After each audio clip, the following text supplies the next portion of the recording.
Meu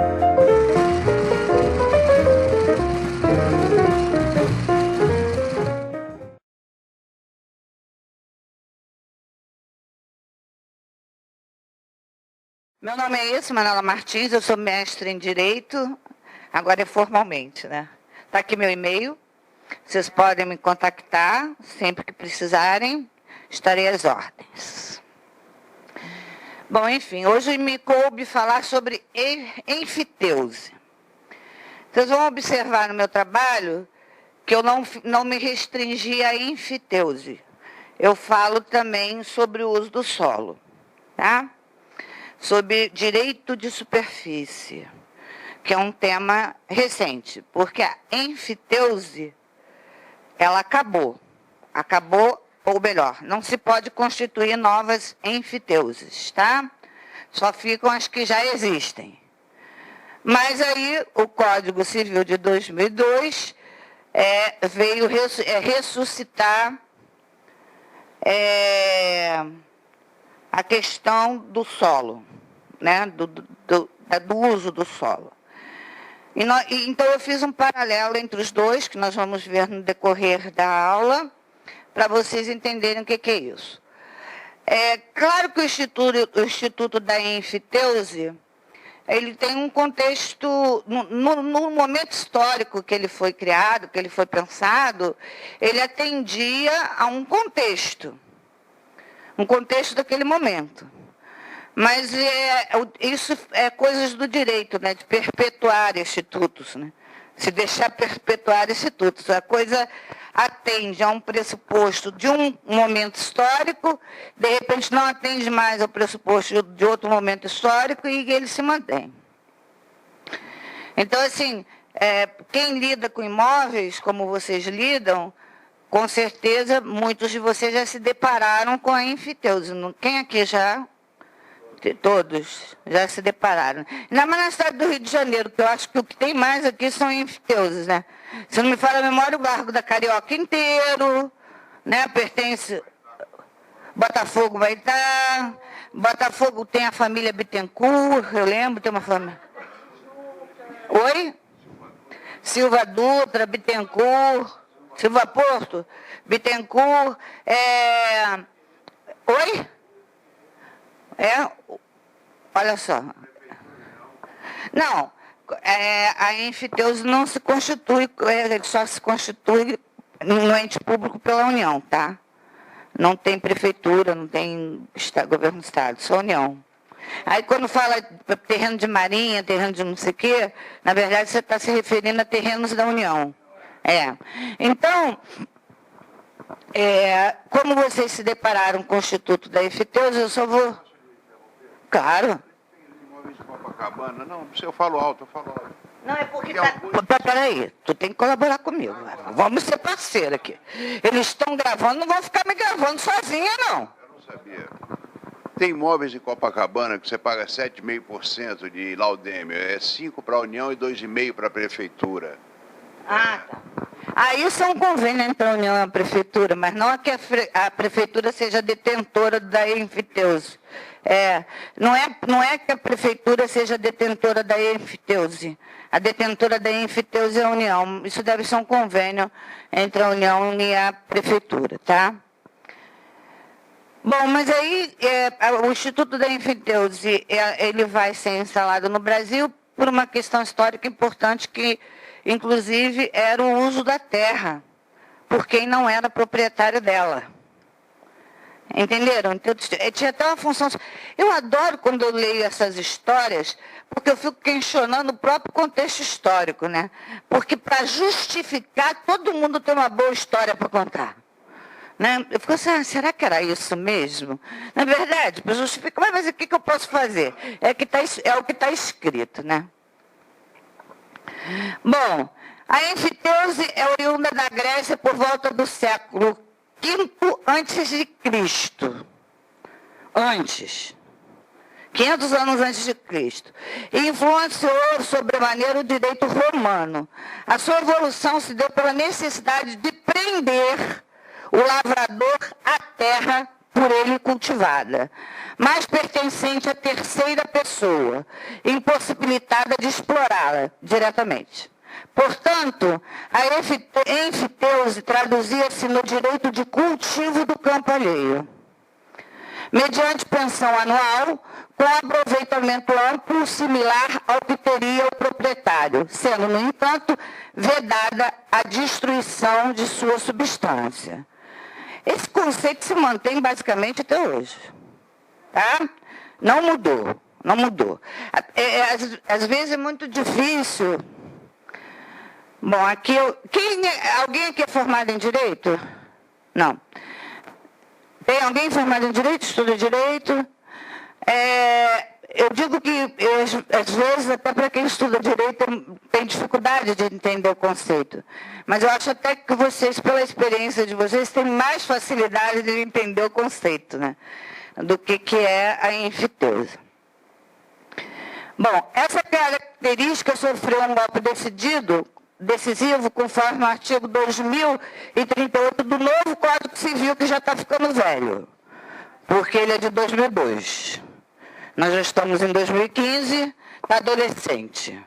Eu diria que ele já nasceu velho, porque tem um monte de coisa que deveria ser tratado no Código Civil, não trataram, mas trataram sobre os corretores de imóveis. Pegaram pesado os corretores de imóveis. Botaram os corretores de imóveis lá no Código Civil, dizendo que eles têm responsabilidade objetiva pelo negócio que eles intermediam. Então, se vocês fizerem, o cliente de vocês fizerem um mau negócio, vocês se ferram. Oi.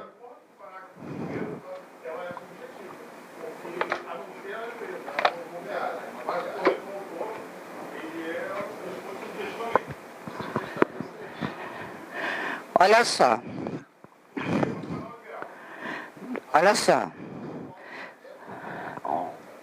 Que é subjetivo. Olha só. Ué, provou, dançou.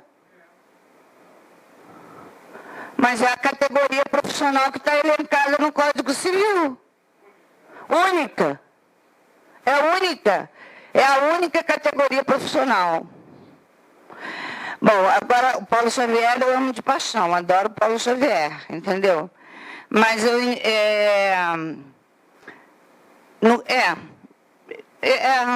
em partes ela é subjetiva, no que tange ao corretor autônomo, mas com relação à empresa ela é objetiva. Se for uma empresa de corretagem, a responsabilidade é objetiva.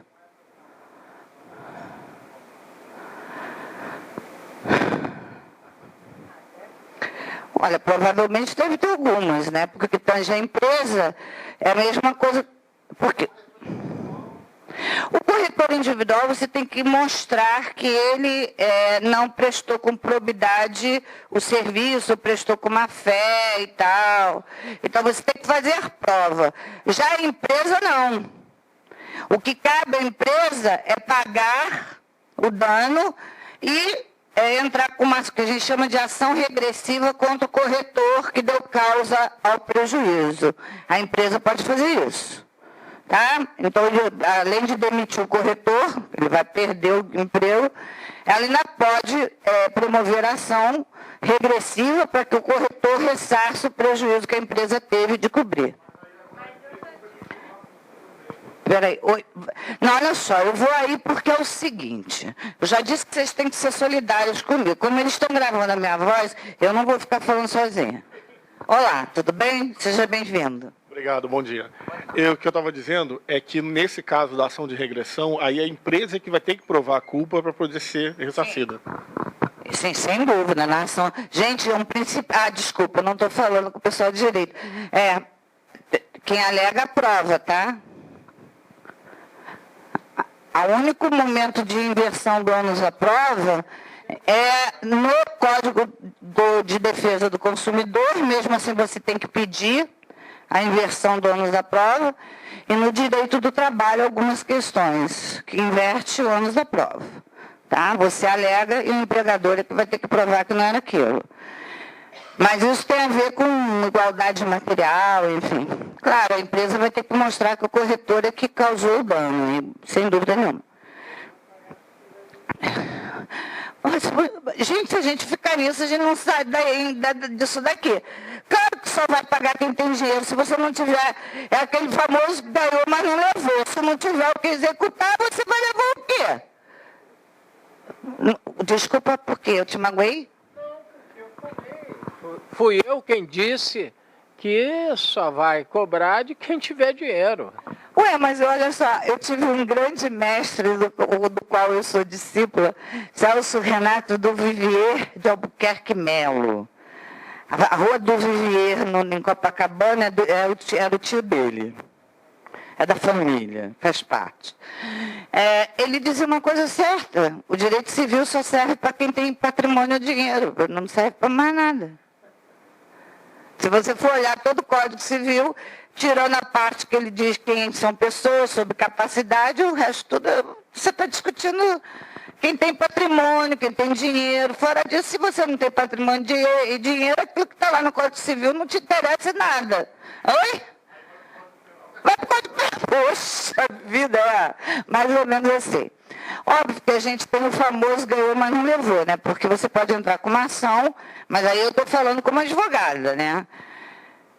E isso é um cuidado que os advogados éticos têm que ter, porque você procura um advogado e fala assim, está acontecendo, aí um advogado ético fala assim, olha, no seu caso, a probabilidade de você receber é nenhuma. Se a pessoa não tem bens, se a pessoa não tem nada, você vai executar o quê? Você vai penhorar o quê?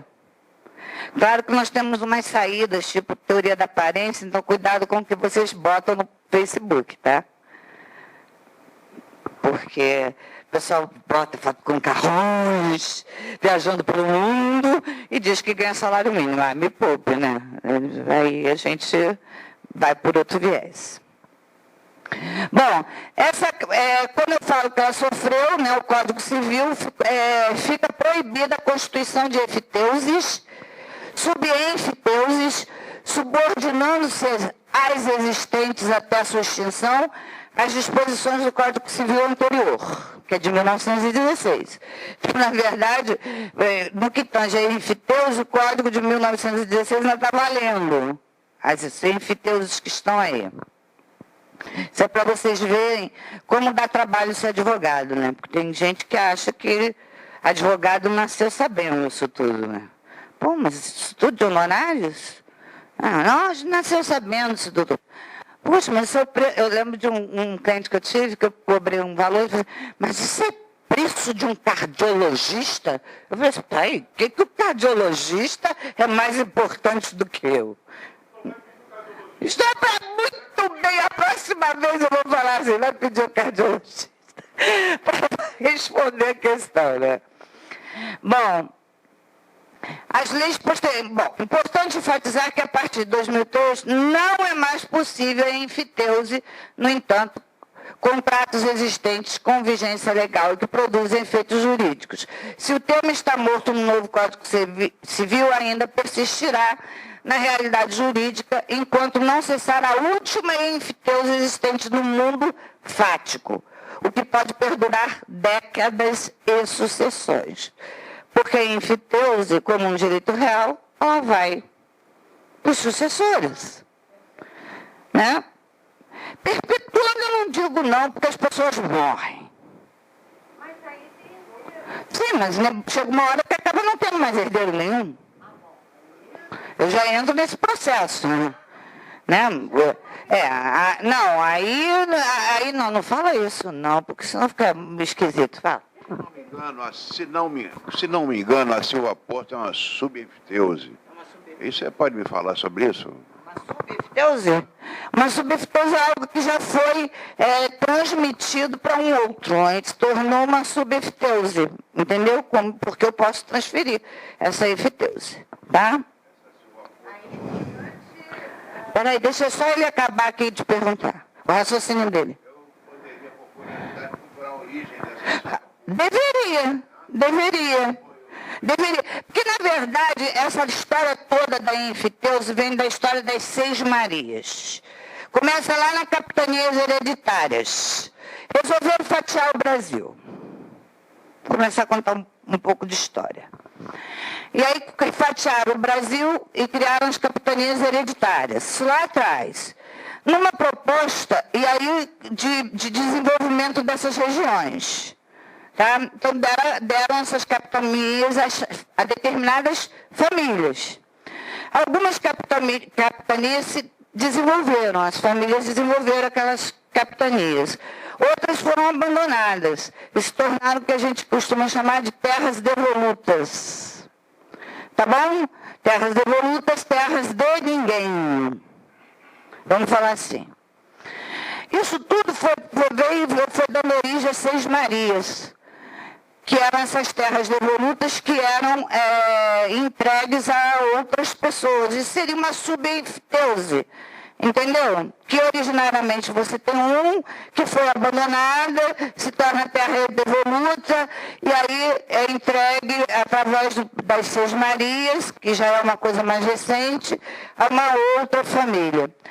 Os maiores detentores de Seis Marias no Brasil foi a Igreja Católica.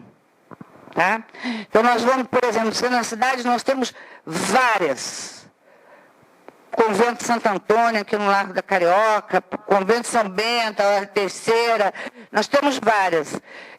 Tem registro, eu fui dar essa palestra sobre a enfiteuse em Angra, e aí é bom que nesses lugares menores, onde você teve fortemente impregnada a presença da Igreja Católica, e dos jesuítas, principalmente, antes deles serem expulsos do Brasil, a ordem jesuíta.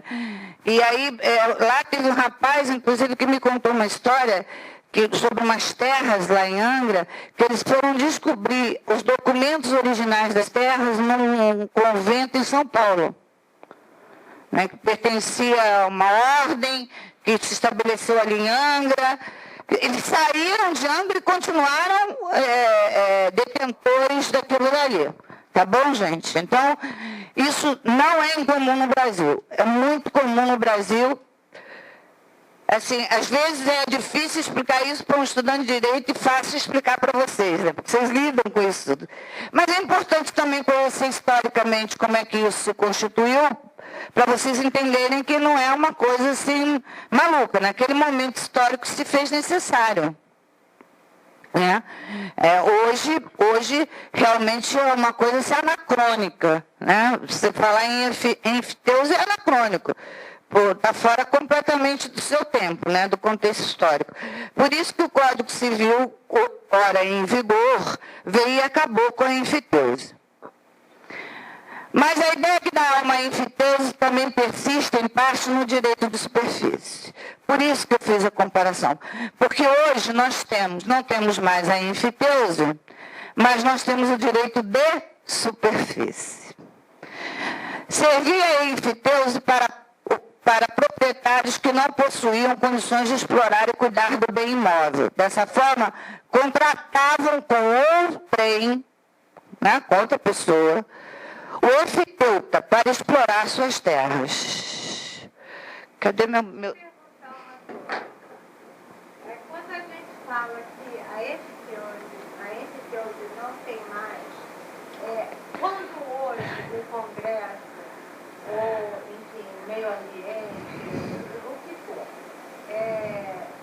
ele declara determinadas terras para índios e para quilombolas, isso não é uma enfiteuse? Não. Vamos lá. Primeiro, eu não disse que a enfiteuse não tem mais. Eu disse que não se pode constituir novas enfiteuses. Vamos botar os pingos nos is, né? Não. Tem enfiteuse. Tem enfiteuse. Não se podem constituir novas enfiteuses.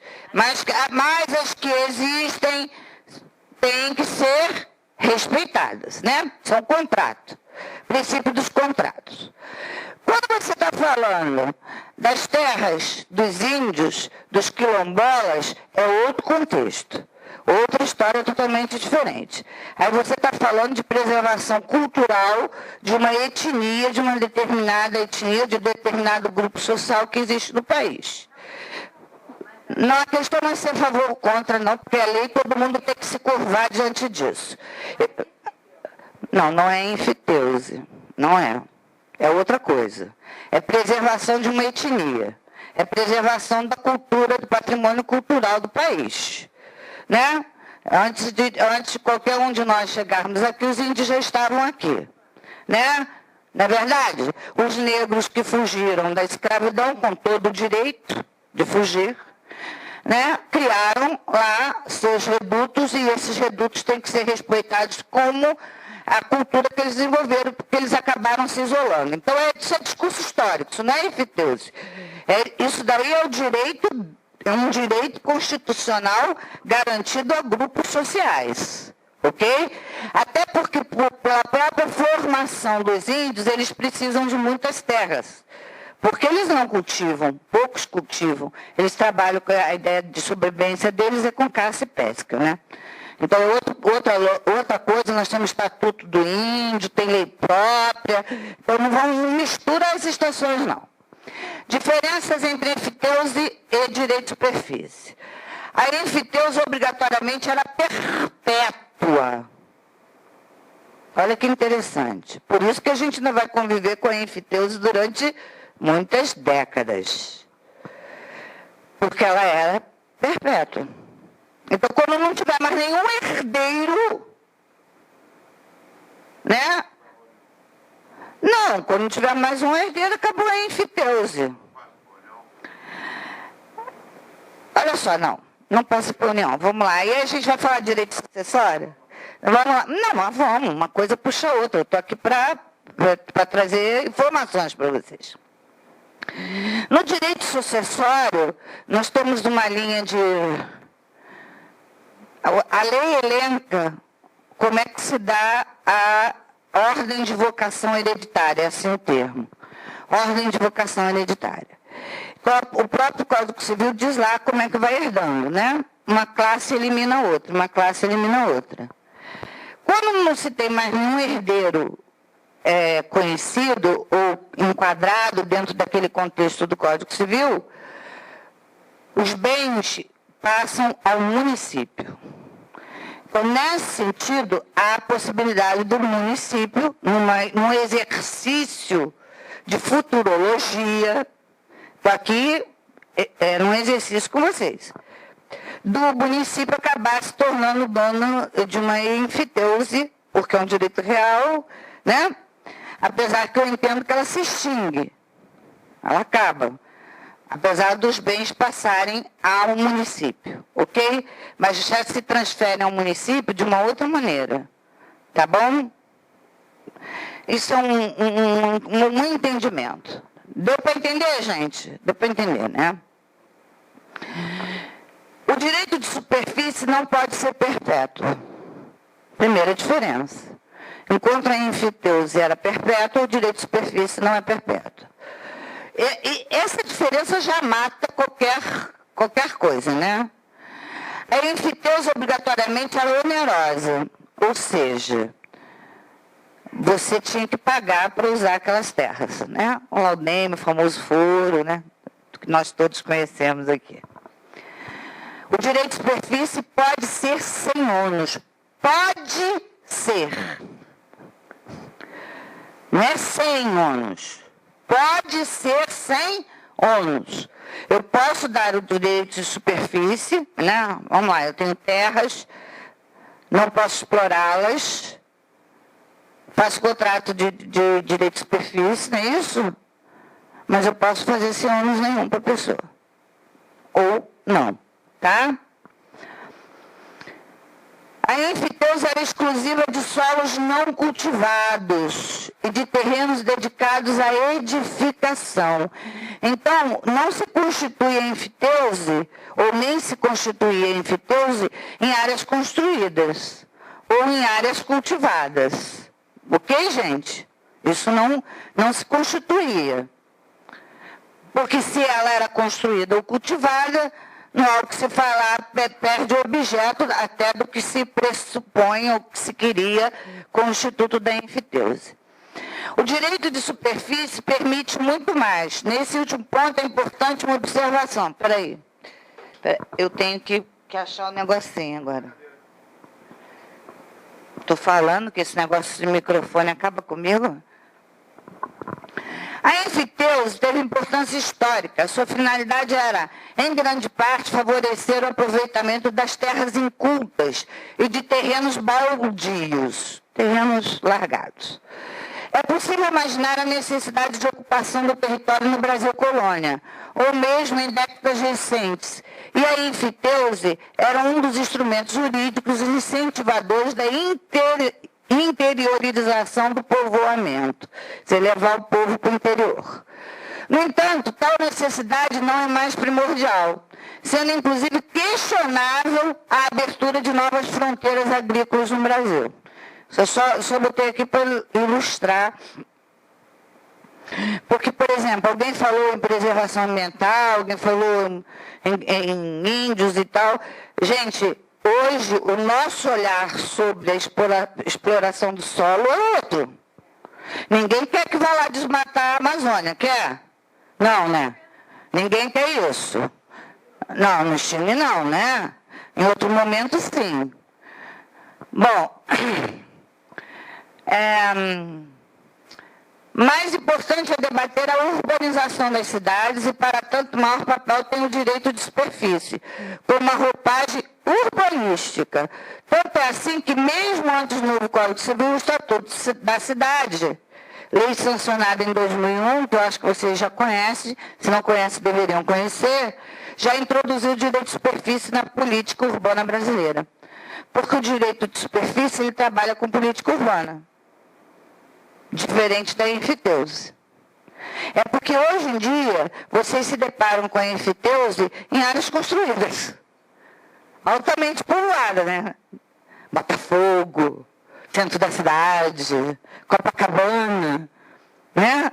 Mas, gente, aquilo dali já foi terra de ninguém, mato. Eu adoro as fotos antigas, as pinturas de Debré que mostram como é que era o Brasil, né? Eu falo que a gente estraga tudo. É igual lá em Maricá, agora em Itaipuaçu, estão asfaltando todas as ruas. Eu estou ficando muito zangada com isso. Você mora lá? É onde? Em Itaipuaçu? Pois é, estou ficando indignada com isso. Podia só sanear, né? Mas não jogar o esgoto para a praia, né? Vão estragar tudo. Porque antes disso você fazia um sumidouro na tua casa, né? Você fazia um tratamento. Eu tenho problemas sérios com determinado. Eu devo ser um ser do mato. Né? Eu não quero ter uma casa, não quero nada disso. E fico indignada de estarem lá asfaltando, vai esquentar o lugar pra caramba, aí corta um monte de árvore, aí fica um calor insuportável, estraga tudo, não fica nada bonito.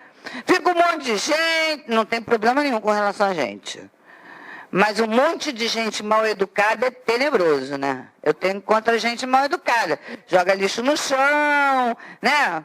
Taca fogo nas coisas, essas coisas assim que a gente vê por aí. Enfim, na distinção entre esses dois instrumentos, o legislador fez o mesmo papel da dona de casa que descobre no fundo do armário, adoro esses exemplos, esquecida há anos uma vasilha mais adequada para o seu ato de cozinhar. No armário de nossa legislação, o direito de superfície jazia esquecido. Então, ele já existia. Né? Tiraram a sua poeira e o efetivaram. Bom, na enfiteuse, o proprietário transfere ao efiteuta, o juiz utende, o juiz fruiende. O jurista adora um termo em latim, eu vou traduzir, gente. O direito de uso e o direito de fruir. E, inclusive, o direito de dispor disso, os disponente.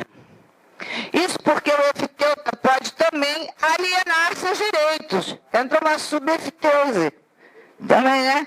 Direito é uma coisa que eu posso alienar, a não ser os direitos ditos personalíssimos, aqueles do qual eu não posso transferir. Eu não posso transferir minha vida para você, isso é um direito personalíssimo.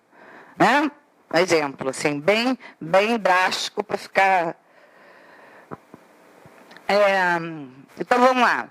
Isso porque o efiteuta pode também alienar seus direitos, mesmo sem a anuência do senhorio, e dispõe do direito de sequela, podendo reivindicar a coisa de quem quer que seja. Tão fortes são essas características que parte dos doutrinadores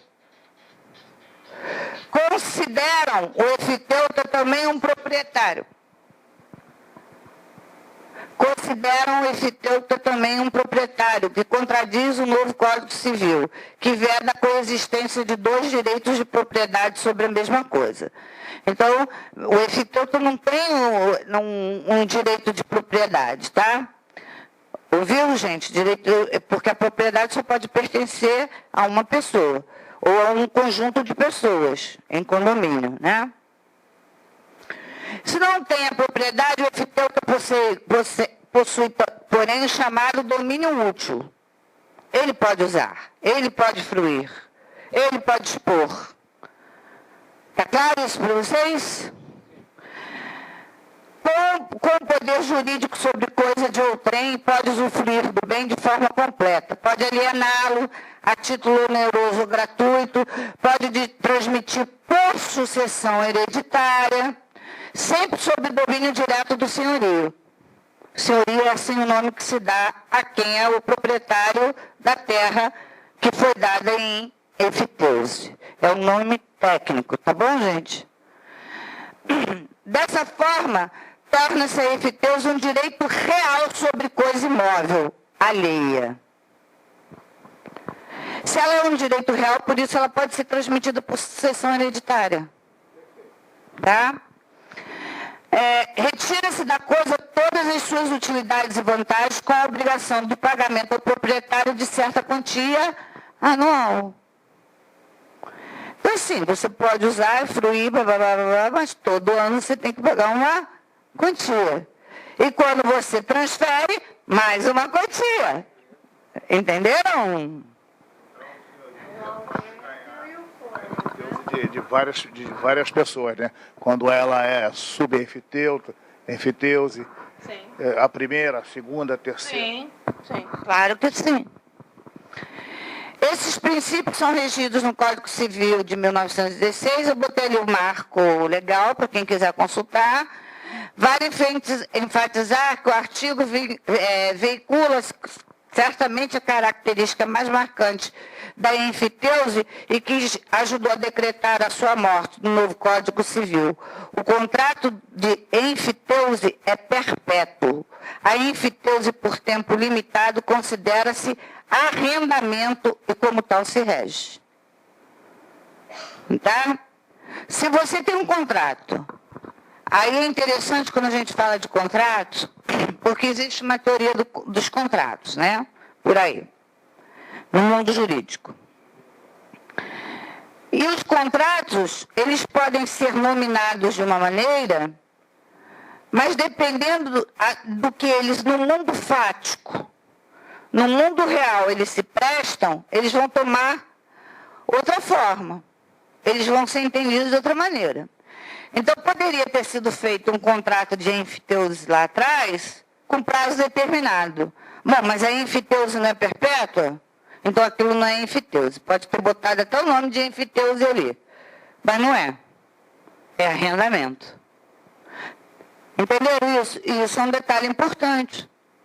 Porque tem muitas pessoas que pensam que você tem, na verdade, um contrato de enfiteuse, mas qual é o elemento principal? Ele ser perpetuação do negócio jurídico, do contrato. Se ele não é perpétuo, não é enfiteuse. Está claro para vocês? Na enfiteuse há duas figuras, o efiteuta, ou foreiro, e o proprietário, que é o senhorio direto. Importante ressaltar uma singular diferença da posse. Na posse, o que tem a posse direta é o que está na posse corporal do bem. como chama a atenção Maria Helena Diniz, que é uma doutrinadora. Já na enfiteuse, o senhorio direto tem o domínio direto e está afastado da coisa. O domínio direto do senhorio manifesta-se no recebimento do laudêmio, agora limitado do novo Código Civil. O enfiteuta tem, portanto, a obrigação de pagar renda anual e invariável, chamada foro, canon ou pensão. Canon ou pensão. Gente, vocês vão receber esse material, por que vocês estão copiando? Eu já descobri que o povo gosta de copiar.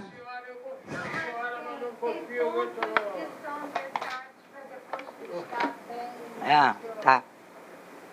Não, os meus alunos do curso de Direito, eu passo matéria no quadro, porque eles adoram copiar. Eu fico assim, então tá, né? Oi? Ah, isso é uma coisa que funciona, claro. Mas aqui com vocês, né? Quando eu comecei, parênteses, quando eu comecei a dar essas aulas no CRES, eu não usava data show. Por isso que o meu data show não é cheio de coisinha, porque eu ainda não sei fazer aquelas coisas todas, sabe?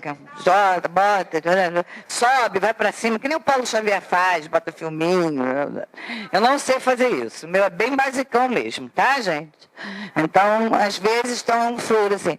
Porque no início eu pedia um quadro e eu pontuava tudo que eu ia falar.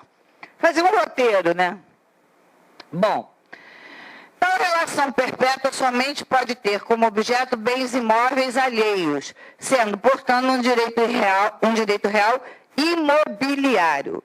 Esses imóveis deverão ser, conforme o Código Civil de 16, terras não cultivadas e terrenos que se destinem à edificação. Já falamos sobre isso. Fruto de uma realidade social, a ocupação de imóvel não explorado, gerando benefícios tanto ao ocupante quanto ao proprietário, a enfiteuse podia constituir-se por ato inter vivos ou causa morte. Quer dizer, ela poderia ser constituída por um contrato, eu e ele, fazemos um contrato de enfiteuse, ou constituída por morte, né? Através de testamento, óbvio, né? Porque não era automático isso daí, né? Não era. Causa morte ou por herança ou porque foi deixado em testamento, né? Ok, gente? Via inter vivos, a enfiteuse exigia título constitutivo feito por escritura pública, justamente para sempre ter por objeto imóvel. Já por causa mortis, o proprietário transmitia o domínio direto a um herdeiro e o domínio útil a outro. Nesse caso, dispensava-se a inscrição, pois a sucessão é um dos meios aquisitivos do direito real. Isso é importante. O próprio parágrafo explica. Há ainda a enfiteuse originária de uso capião. Aí a gente entra em outra história, né, do uso capião. Quem já assistiu a aula comigo de uso capião aqui? Você assistiu, né? Você assistiu. Então, para vocês vai ficar um pouquinho mais fácil, não vai? Vai, né? Não, eu vou dar essa aula, sei lá, acho que semana que vem aqui. Não estou semana que vem aqui dando uso capião? Estou.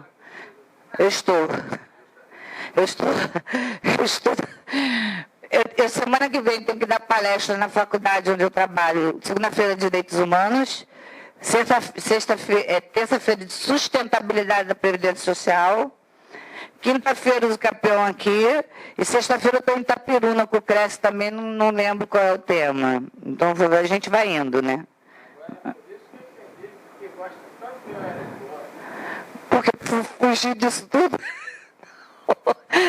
Não, meu filho, professor não ganha dinheiro, não.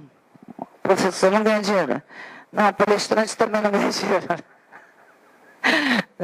Não. Professor no Brasil não é nada.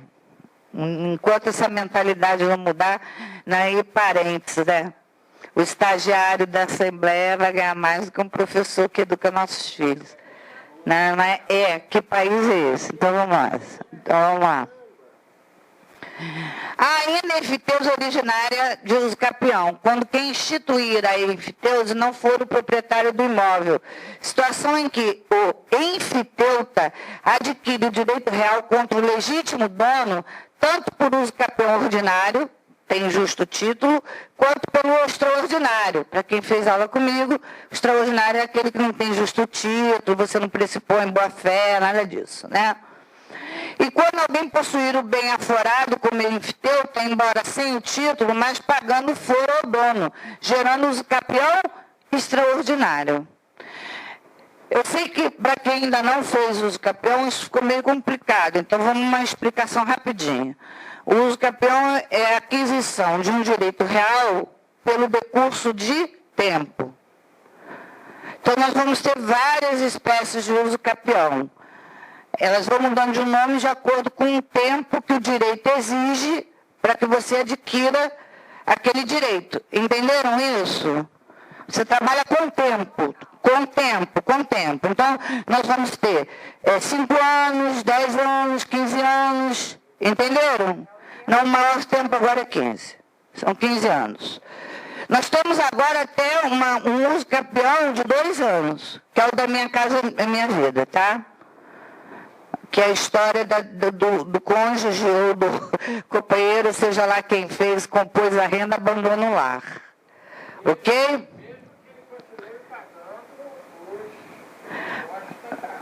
Olha só, isso é outra discussão. Se ele sair e não ajudar no pagamento do próprio... Olha só, imposto é uma coisa, prestação do imóvel é outra. São naturezas jurídicas diferentes. A prestação do imóvel, ela se constitui através de um contrato que se faz financiamento. Ok, gente? Estão entendendo isso? O tributo ele é devido por ordem pública, por lei. Ponto. É simples assim. Então, assim, o tributo não se junta com o contrato de financiamento. Tributo é tributo. Pagamento de prestação é outra coisa. Então a pergunta é, se ele continuar pagando o tributo, mesmo que ele ele continua pagando o tributo, mesmo que ele abandone a família, ele continua como proprietário do... Não. O cônjuge que ficar no imóvel pode pedir uso capião em 2 anos. O pagamento do tributo não vai elidir o direito do cônjuge que ficou no imóvel arcando com a prestação sozinho. Entenderam isso? Tributação é uma coisa. Por exemplo, uma forma que muitas pessoas fazem, até os advogados orientam, os corretores também orientam, assim, né? Você quer se tornar possuidor de alguma coisa, certo que vai fazer a inscrição lá na prefeitura e começa a pagar o tributo em teu nome. A prefeitura não quer saber quem está pagando o tributo, se quem está pagando o tributo é proprietária. Não... A prefeitura quer receber o tributo. Exato. O pagamento de tributo não é a condição sine qua non, sem a qual não. Para se conseguir uso capião. Tá, gente? Muito obrigada aí por sua colocação. Até você assistiu minha aula de uso capião. Obrigada, valeu. Obrigada pela preferência aí. Gostei disso.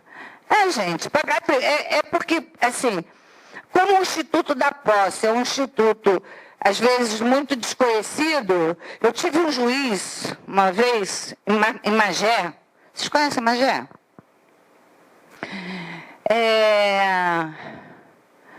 Eu fui discutir uma ação de emissão. Assim, meu pai, que faleceu, ele tinha um lavador de carros em Piabetá, ele morava em Piabetá, né?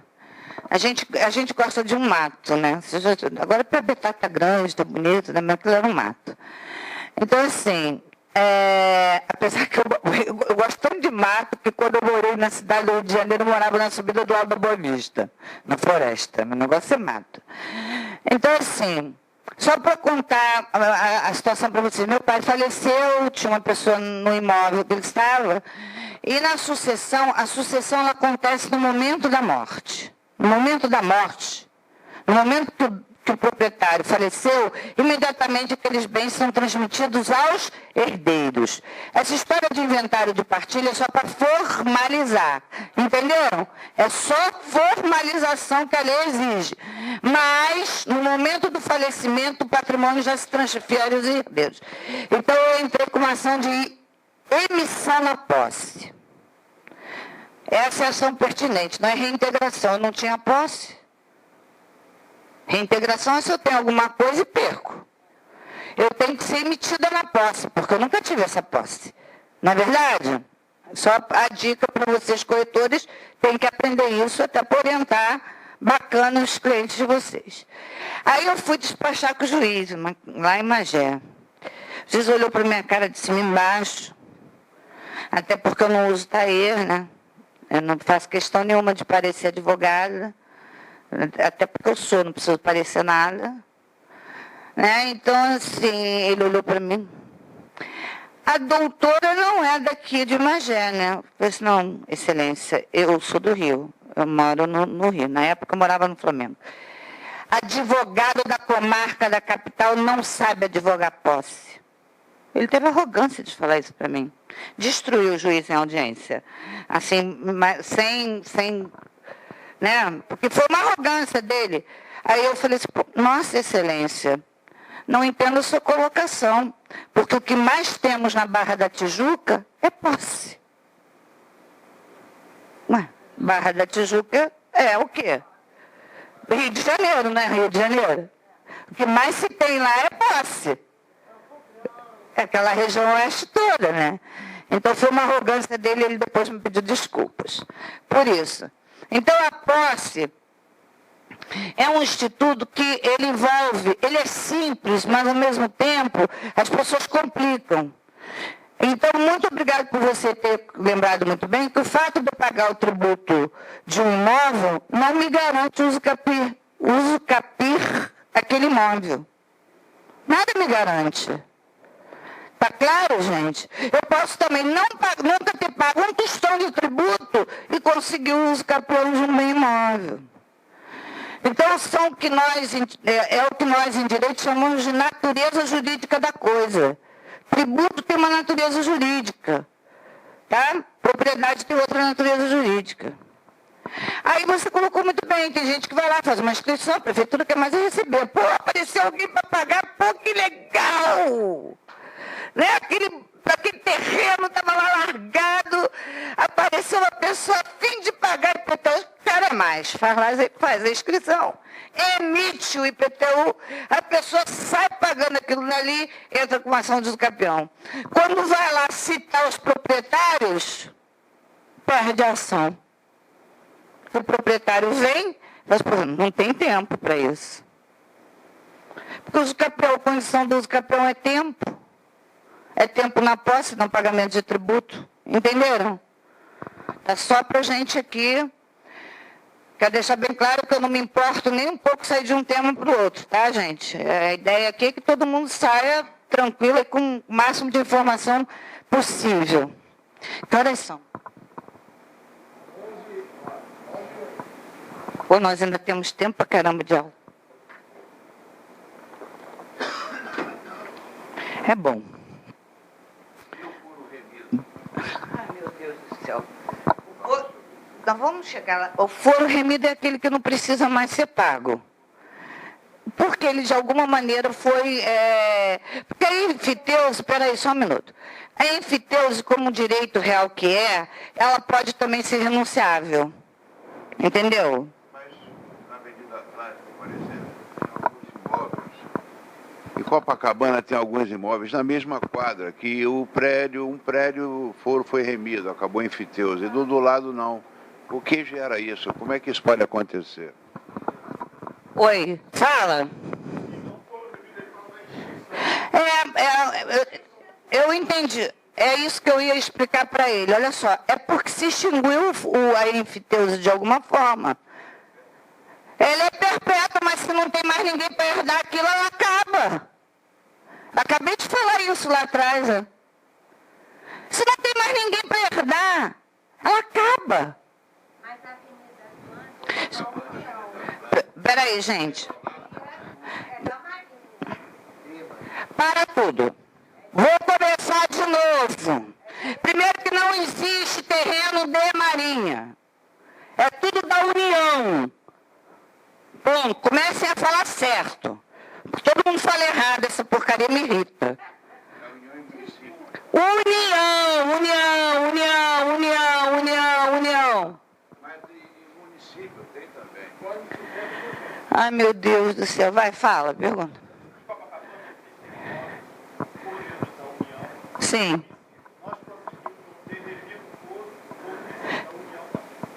Sim. Porque, vou explicar por quê. Por quê? Remir é extinguir junto à prefeitura. Porque o Rio de Janeiro, antes, o Rio de Janeiro todo era a capital do Brasil. Tá? Era a capital do Brasil. Então não se dividia em municípios. Vamos lá, um pouco de direito administrativo e constitucional. Gente, eu vou começar a pedir aumento nas minhas aulas aqui. Vamos lá, para a PS, vocês concordam? Vamos lá, vou explicar isso. A cidade do Rio de Janeiro era a capital do Brasil, antes da capital se transferir para Brasília, porque a capital do Brasil agora é Brasília. Por lei constitucional, a capital não pode ser dividida em municípios. Então, nós tínhamos o estado da Guanabara, né? Rio de Janeiro, a cidade do Rio de Janeiro, como capital do Brasil, e o estado não podia ser dividido em municípios. Está claro isso para vocês? Quando a capital do Brasil, então todos esses imóveis foreiros, a União, era porque aqui era a capital do Brasil e não podia ser dividido em município. Isso é direito administrativo, direito constitucional. Brasília não pode ser dividido em municípios. Ok? Fechou? Entenderam isso? Ah, por quê, professora? Porque a lei quis assim. Ah, bom? Porque ali é considerado área de proteção federal, onde o poder está estabelecido. Tá bom? É por isso. Porque a gente copiou um monte de coisa norte-americana e o Washington também não é dividido em municípios. Deixa eu fazer assim que a gente começa a entender melhor. Quando a capital sai do Rio de Janeiro e vai para Brasília, o que aconteceu? Se criou o estado da Guanabara e se fundiu com o estado do Rio de Janeiro. E aí o que aconteceu? A cidade do Rio de Janeiro, que era o estado da Guanabara, não é isso? A cidade do Rio de Janeiro virou, o estado da Guanabara virou toda a cidade do Rio de Janeiro. Se tornou um município. Entendeu agora por que você pode extinguir o foro no Rio de Janeiro e outros não pode?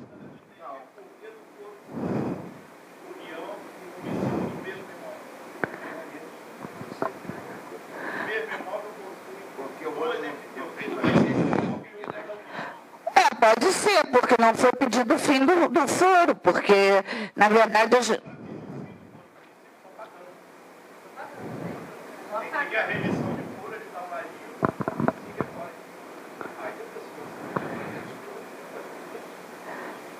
eu entraria em juízo para discutir isso. Oi? Aí a comissão que vai confirmar aí tudo é o limite do mar. Sim. No caso do aterro, já não existe mais. Sim, porque o limite é exatamente. Exatamente. Deixa eu te falar aqui uma coisa para vocês. Tem coisas que você discute em uso. Porque eu vou repetir, o órgão público vai continuar recebendo. Se você não for discutir aquilo da lei de juízo, ele vai continuar recebendo. Então, por quê? Primeiro, assim, eu até vou pedir desculpas aqui, porque eu estou falando genericamente, eu não tenho outra maneira de falar. Eu vou começar a analisar caso por caso, eu tenho que analisar, tenho que conhecer o caso. Ó, o apartamento tal, o prédio tal, na rua tal, deve foro. Pô, mas eu tenho que conhecer a história do prédio.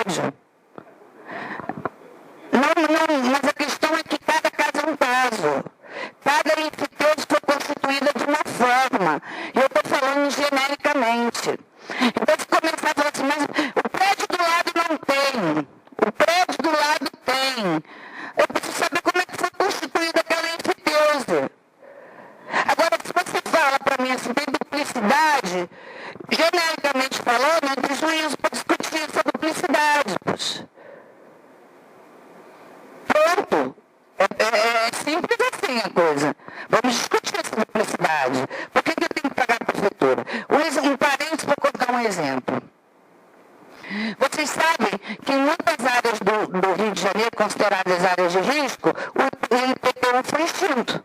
Não se paga IPTU. O IPTU vem zerado. Sabe como é que aconteceu isso? Porque alguém lá atrás questionou na justiça. Olha, eu tenho um apartamento aqui em Copacabana. Como é que é o nome daquela rua, que é uma rua importante de Copacabana, o pessoal aí de Copacabana, que desce...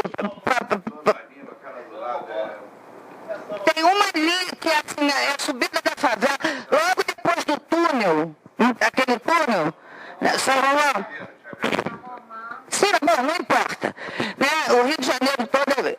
Enfim, houve um questionamento, porque o IPTU é calculado pela metragem do imóvel. É assim que eles calculam o IPTU.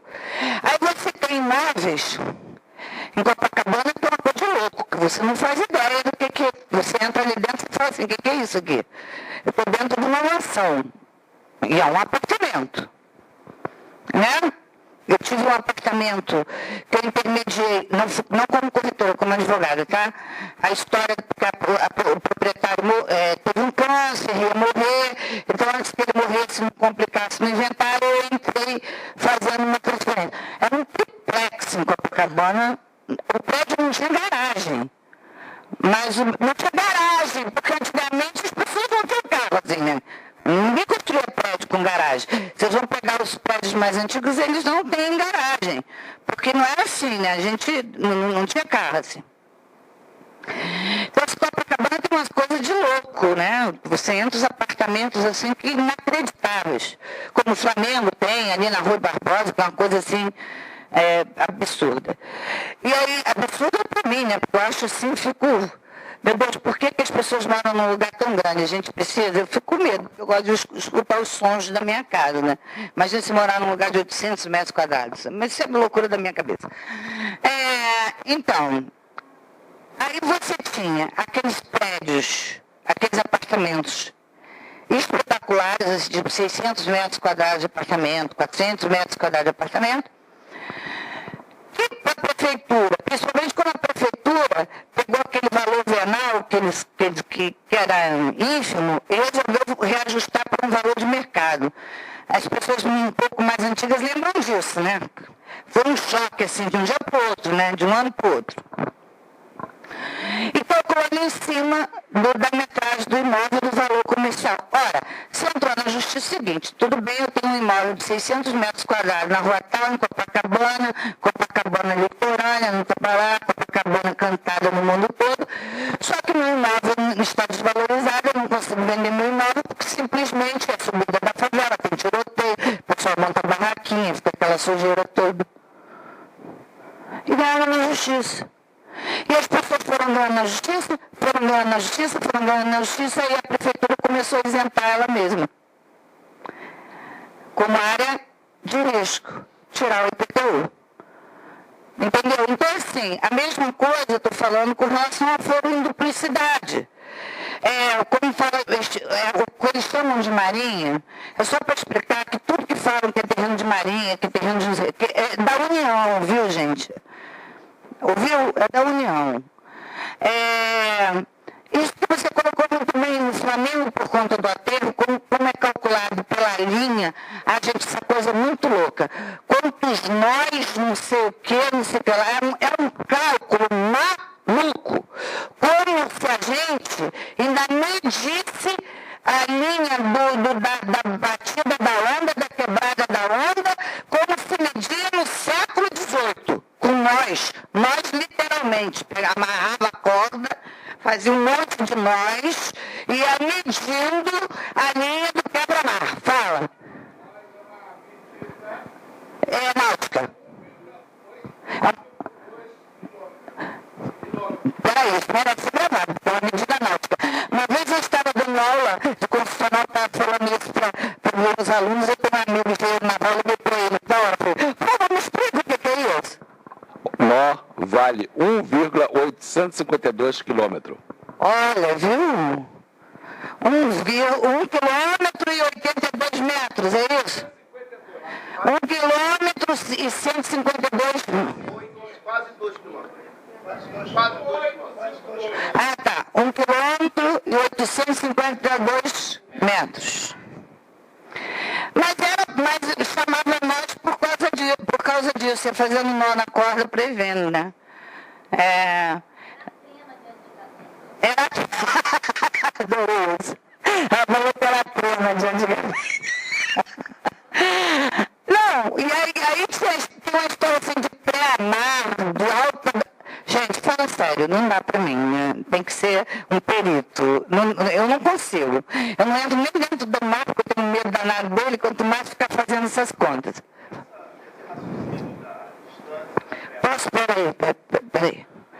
Vamos lá. Em outros eu achei a coisa fica mais complicada. Nesse raciocínio de distância da pré-mar, qual o porquê da Sernambetiba não ser Floreira União e Avenida das Américas, grande parte é? Meu Deus, esse homem tem que eu digo uma coisa que o poder público instituiu. Eu sei, mas eu quero saber, a lei não era a distância da pré-mar, os imóveis, os terrenos que estivessem naquela faixa seriam considerados de unidade? As terras ficaram pelo avesso. Gente, eu me divirto, que eu estou falando. Isso foi apenas um besterol para distrair. As terras ficaram do lado do avesso. Ah, tá. Adorei isso também. Olha só, gente, não me faz pergunta difícil, que eu não tenho resposta. Olha só, aí vocês vão querer que eu diga o que é impossível para mim dizer, o que passa na cabeça do poder público. Porque as leis, elas são feitas de acordo com o poder da vez. O interesse do poder da vez. Então, o que fez instituir na Barra e em Copacabana? Não, eu sei o seguinte, Copacabana sofreu um aterro enorme, né? Flamengo sofreu um aterro enorme. Ô, fala. Peraí, deixa eu... É bom que vocês têm que ajudar. Sobre o aterro em Copacabana, se o aterro mudou a característica de eflutese no bairro. É possível que tenha mudado, sim. Porque se você faz o cálculo dessa maneira, ele deixaria de ser Floreira União. Dependendo do cálculo que é feito. Sim. Em determinados lugares, sim. Deixaria de ser Floreira União. Por outro lado, também, outros lugares que não eram floreiros se tornaram floreiros. Piratininga, em Niterói, não era floreira. Isso tornou. De repente, Nova Iguaçu? O Rio Iguaçu era navegável. Olha como é bom ter informações. Caxias também, sim. Olha que interessante essas informações. Então, oi, fala! Você aí atrás de Itaipuçu. Eu vou aí. Essa coisa de não socializar pensamento, não se esconde conhecimento. Eu estava brincando comigo mesmo, eu falei, então o Rio Acari... O Rio Acari é ótimo. Eu adorei, viu? Bem bom isso. Essa parte é boa. Então, assim, eu estou falando isso porque o filho do meu ex-marido tinha uma casa em Piratininga, e até bem longe do mar, entendeu? Assim, era no alto, assim, que uns diziam que era, na verdade, era Piratininga, na prefeitura, mas você, na verdade, estava dentro de Camboinhas, entendeu? Mas a saída era por Piratininga. E aí, quando ele foi vender, quando ele comprou, não tinha furo. Quando ele foi vender, tinha instituído ladainha em cima daquilo. Exatamente, ficou uma dívida louca. O que eu sugeri? Entrar na justiça para discutir, né? Aí está judicialmente, está tramitando judicialmente, tem até uma ação pública com relação a isso. Aí eles pegaram e fizeram o seguinte, como o Código de 2012 ele ficou um tempão para entrar em vigor, né, para as pessoas irem se acostumando. Aí eles foram instituindo enfiteuses, porque o Código que ia entrar em vigor acabava com as enfiteuses, entendeu? Eles foram instituindo, não aconteceu isso em Piratininga. Aí a resposta que eu posso dar para vocês é como termina ou como se constitui, depende do poder da vez, da vontade deles, tá? Eu não tenho como dar outra resposta para vocês. A não ser que eu pegue o caso concreto e veja ali o início da coisa.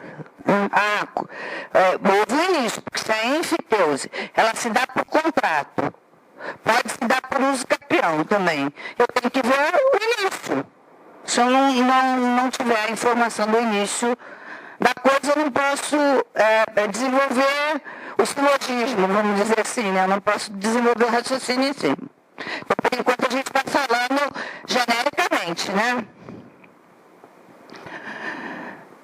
Bom, em suma, a ênfitose somente pode ser adquirida por transcrição, sucessão e uso capião.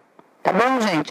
Transcrição é transcrever no RGE. Você mudou, tem que transcrever no RGE. O que ele fez o contrato de ênfitose, ele, como é um direito real, tem que ser transcrito no RGE. Tá bom? É igual o contrato de compra e venda, né? A propriedade, na verdade, ela só se efetiva com a transcrição no RGE.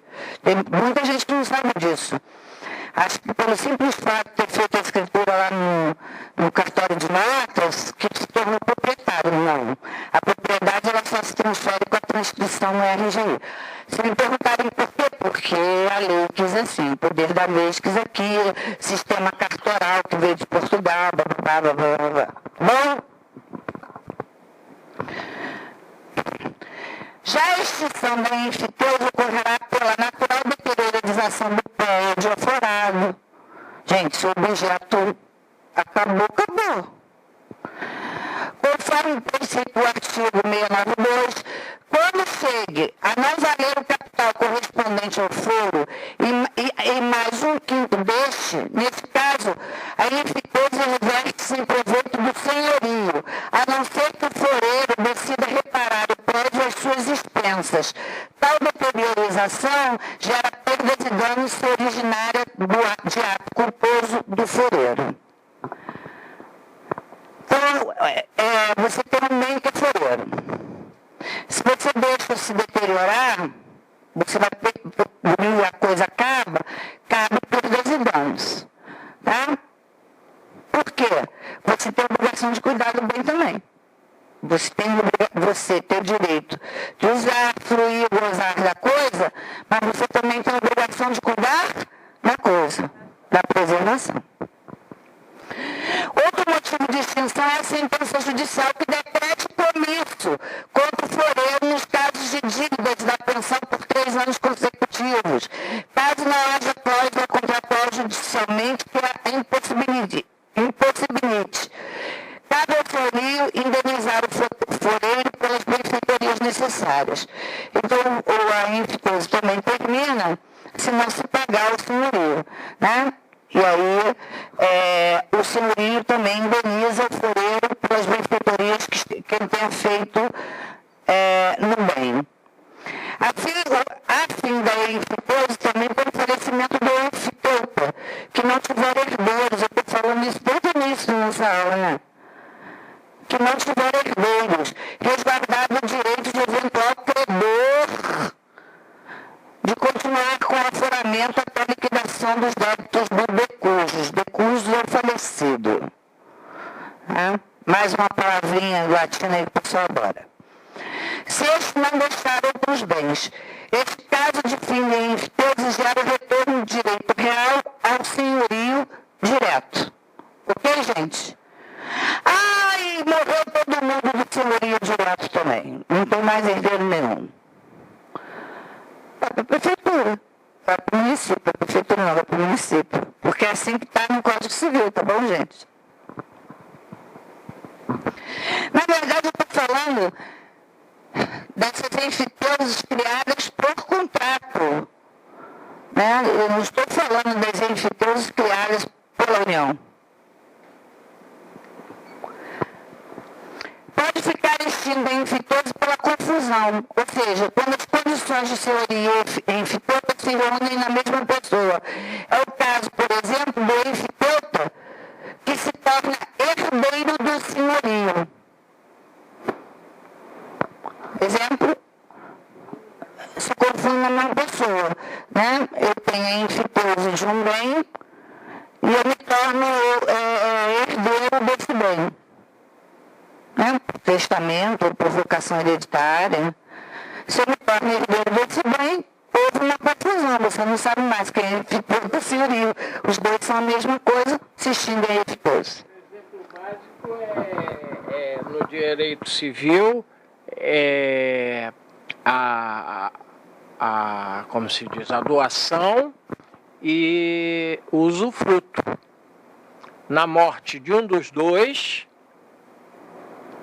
se confunde num só ou a doação ou o usufruto. Extingue-se o contrato. Tá, gente, mas o usufruto e doação é outra aula. Mas obrigado pela colaboração.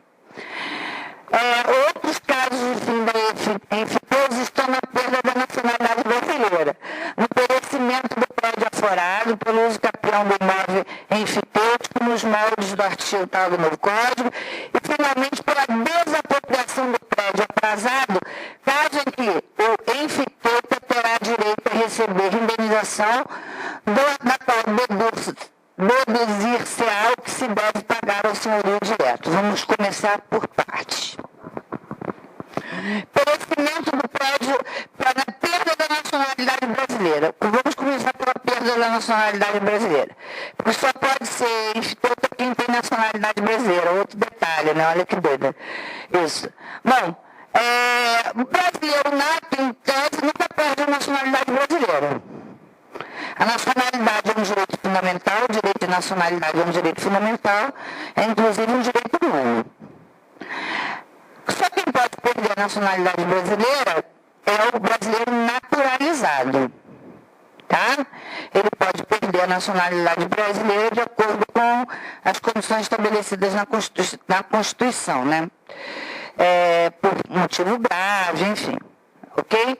Mas o brasileiro nato, na verdade, nunca perde a nacionalidade brasileira, mesmo que adquira outra. Não importa. Na verdade, só se perde a nacionalidade brasileira se você efetivamente declarar que não quer ser mais brasileiro. Se você renuncia ao direito à nacionalidade brasileira adquirindo outra nacionalidade, por opção, aí você perde a nacionalidade brasileira. Tá? Pelo perecimento, se a coisa acabou, não há o que se falar em direito real, né? Desabou a casa, desabou o prédio, acabou. Pegou fogo, acabou. Pelo escapão do imóvel enfitêutico nos moldes do artigo do Código Civil e, finalmente, pela desapropriação do prédio atrasado. A desapropriação é um ato do poder público.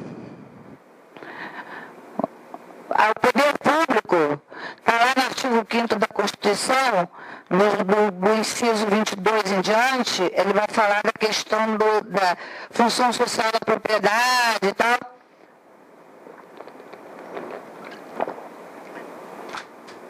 E o poder público, aí quando eu estou falando de poder público, eu estou falando de todos os entes da União, tá? União, estados e municípios podem desapropriar. Se o bem for desapropriado por interesse público, necessidade pública ou interesse social, nos termos da Constituição, aí você não há mais o que falar em enfitose, tá bom? Só um detalhe, a desapropriação, ela também é um processo, ok? Em que cabe indenização, enfim, a indenização tem que ser prévia em dinheiro, tem todo um rito para essa questão da desapropriação. Até porque a gente trabalha no Brasil, pela nossa Constituição, com a ideia que o interesse público sobrepõe o interesse do particular. Tá, gente? Então, é possível a desapropriação. Só não é possível... Só um minuto. Gente, eu não ligou. Só não é possível a desapropriação de algo que não existe. Então, no frigir dos ovos, nós não temos direito de propriedade nenhuma, se a gente pensar bem. Eu gosto de fazer esse exercício. Porque se o poder público pode nos desapropriar quando ele bem entender, não é? Por interesse público, necessidade pública, interesse social, motivou o ato administrativo, todo ato administrativo tem que ser motivado. passou. Entendeu? Então, na verdade, não pagou IPTU, também executa do PET também. Fala. Peraí, deixa eu aí.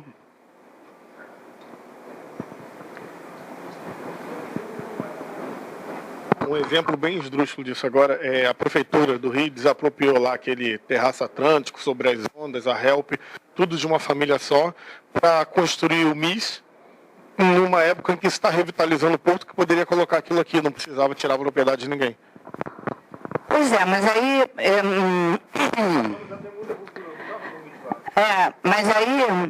mas aí você sabe... Não, mas aí você está fazendo o que a gente chama em direito de juiz esperneante. O direito de espernear, de reclamar, né? Não, direito de espernear. Não, aí eu estou falando, a desapropriação, como ela ocorre por interesse público, necessidade pública ou interesse social, e todo ato, o interesse social é restrito à própria Constituição, diz por quê? E como motivo, o poder público bota lá um motivo, mas vincula a desapropriação ao motivo que ele colocou. Tá? Não, ao motivo, não é só interesse público. Ele tem que dizer qual é o interesse público. Entenderam? Todo ato administrativo ele tem que ser motivado. Então, estou desapropriando por interesse público. Qual é o interesse público? Vou passar uma estrada. Está claro isso para vocês? Fazer um túnel que vai... Ele tem que dizer o motivo.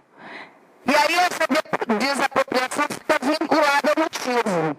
Entenderam isso? Fica vinculada ao motivo. Se de hoje para amanhã o poder público não utilizar o bem por motivo sem justificativa, reverte-se a desapropriação. Tá? Mas, com relação ao valor. Gente, o valor da indenização, em tese, é o valor do mercado. Agora, olha só, cada caso é um caso, em tese, é o valor, em tese. Porque eu nunca vi um valor de indenização não ser discutido judicialmente. Vai desapropriar, vai tirar a pessoa de lá, entendeu? Vai tirar. Mas vai se discutir o valor indenizatório judicialmente. O único que eu não vi foi para passar aquela Transoeste. Lá no Recreio, que vai sair, que tem uns túneis, né? Eu só passei uma vez. Vai parar lá embaixo. Gente, eles queriam tanto não ter problema em fazer aquilo de qualquer maneira. Eu estou falando no Recreio, que eles pagaram assim, por 2 lojas, absurdos de valores, só para não ter problema. A pessoa estava oba, isso daí eu compro 10 apartamentos. A minha amarela também aconteceu isso. Então, assim, nesses casos, né, acaba... Fala. Quando se construía,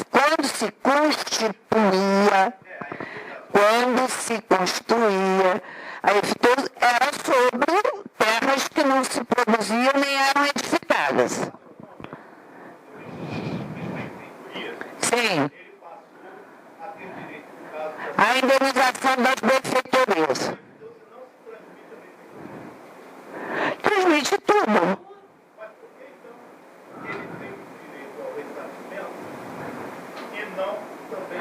Peraí, você está falando de desapropriação.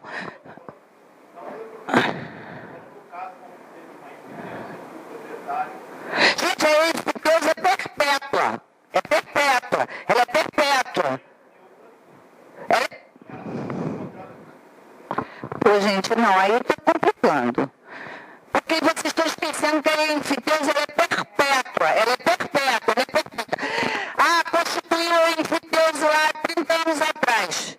Construiu um prédio inteiro. Eu herdei o prédio inteiro, porque eu herdei a EFTEUSE desse prédio. Entenderam isso? Vou transmitir aos meus herdeiros. E meus herdeiros vão transmitir aos deles. E os deles aos deles. Até que não tenha mais herdeiro nenhum. Ela é perpétua, então não há o que se falar em indenização de benfeitorias, a não ser em caso de desapropriação, que é o Estado que vem e desapropria. Aí se eu peguei se a infiteusi lá, porque pode se constituir. Gente, vocês têm que começar a gravar princípios básicos. Infiteusi é perpétua. Só se dava em áreas não cultivadas nem construídas. Ponto básico. Ok? Fechou? Eu, infiteuta, podia fazer o que quisesse, porque eu tinha o direito de gozar, usufruir, explorar, fazer o que eu quisesse com aquilo dali. E a minha infiteuta ia se transferindo aos meus herdeiros. Ela é perpétua. Ela é perpétua.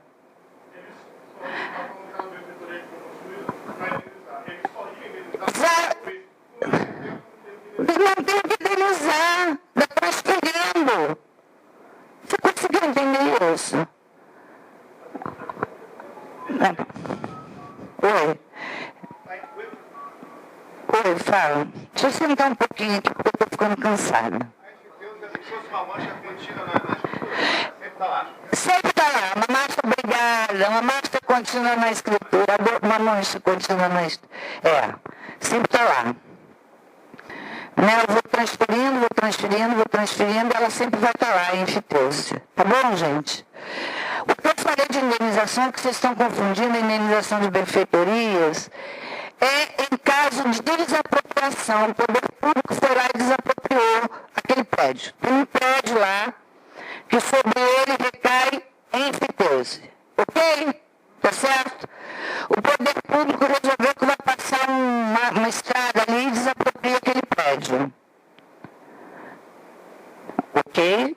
Então, ao mesmo tempo que ele vai ter que indenizar o senhorio, que é o proprietário, né? Ele vai ter que indenizar o infiteuta pelas benfeitorias. Isso. Ficou mais claro para você agora? Mas isso só em caso de desapropriação. Só em caso de desapropriação que a gente fala de indenização. É porque é muita informação para vocês, né? Vocês querem parar para tomar água, banheiro, tomar um café? 10 minutinhos ou quer direto? Vamos parar? 10 minutinhos só, tá, gente? Gente, posso seguir aqui? Olha só, agora eu tenho um caso concreto aqui que a colega trouxe. Por isso que eu acho importante, quando a gente começa a falar em tese aqui, quem tiver casos concretos, trazer. Porque ele está me fazendo uma série de perguntas, mas não me diz o caso concreto.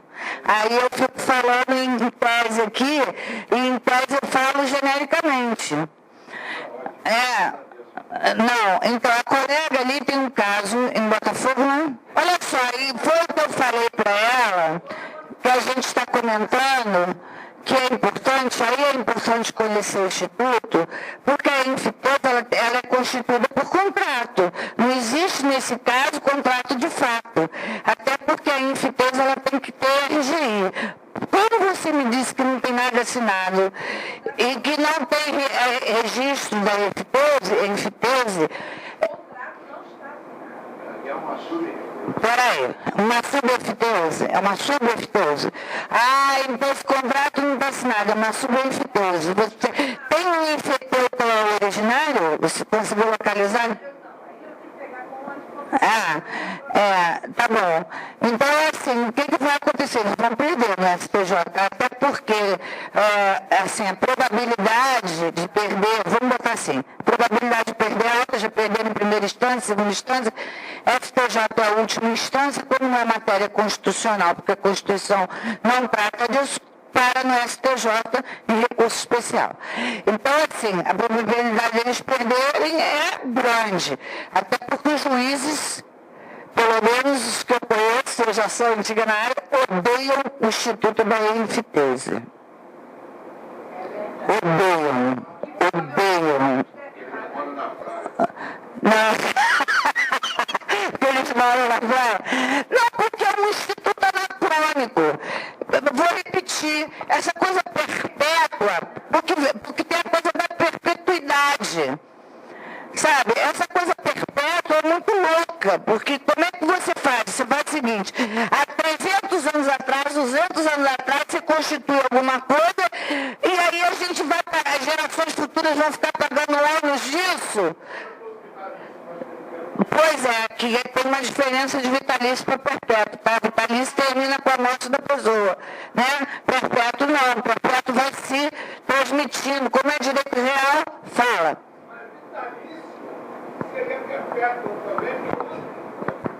Ah, peraí, a gente vai discutir semântica aqui não.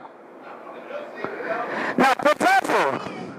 Semântica não. Semântica é demais. Eu vou lembrar das aulas de português, vou ficar traumatizada, que eu tive uma professora má pra caramba.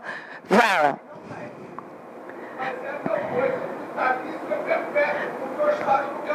Ai, caraca, não. Vamos parar de viagem aqui. Vamos mudar o rumo da prosa. Vamos ligar, porque aí viaja. O Estado nunca morre. Não é assim, né? O vitalício é vitalício. Por exemplo, o cargo de juiz é vitalício. Enquanto o cara for vivo, ele é juiz. Mesmo estando aposentado. É cargo vitalício. Morreu, acabou-se. Perpétuo é o seguinte, é o que eu posso transmitir aos meus herdeiros. Oi.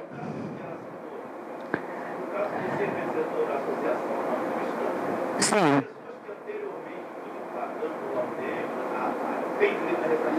Não. Peraí. Aí, calma, para tudo. Vou começar a usar a autoridade de professor aqui, senão vira uma bagunça ou atrapalha os outros colegas. Para tudo. Achismo não. Quando eu falo com conhecimento. Então vamos parar de achismo, senão a gente atrapalha os outros. Vamos lá. Existem duas situações que ocorrem, uma coisa chamada ex nunc e ex tunc. A sentença pode ter efeito ex tunc e ex nunc. Ex tunc é que retroage ao início do contrato. Ex nunc é a partir da sentença do juiz. Então, respondendo à pergunta que foi feita, provavelmente o juiz vai dar a sentença com efeito ex nunc. Entendeu? A partir da sentença. Então, quem pagou, pagou. Porque até então ninguém tinha discutido a legitimidade depois dali. Tá? Então vai valer a partir do momento que foi declarado. Que foi declarado irregular, ou nulo, anulável, documento, enfim. Eu não sei qual é a arguição que o meu colega está fazendo na ação. Né? Eu só posso aqui conjecturar da sentença. Então, é efeito ex nunc. Então, assim, isso é só um termo técnico, só para explicar. Então, assim, se o efeito fosse retroativo, aí caberia até uma ação, pelo que já foi pago, contra a família, os herdeiros da família.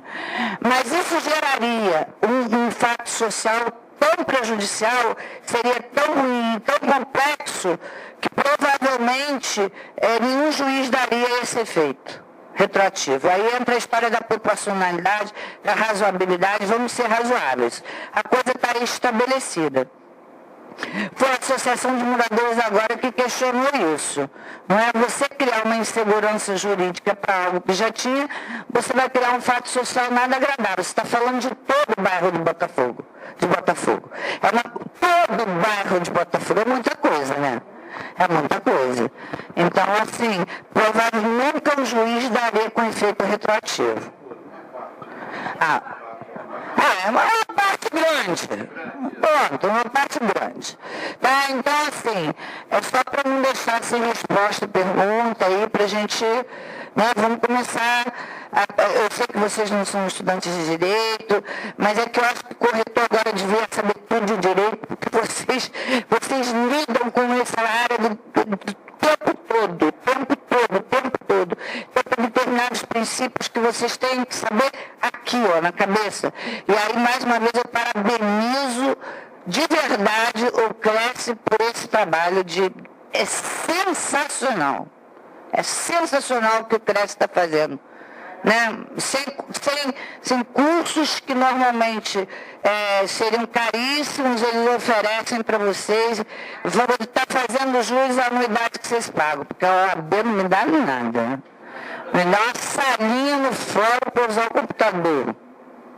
Não dá nada. Bom, só uma brincadeira para a gente relaxar um pouco, tá? Vamos seguir.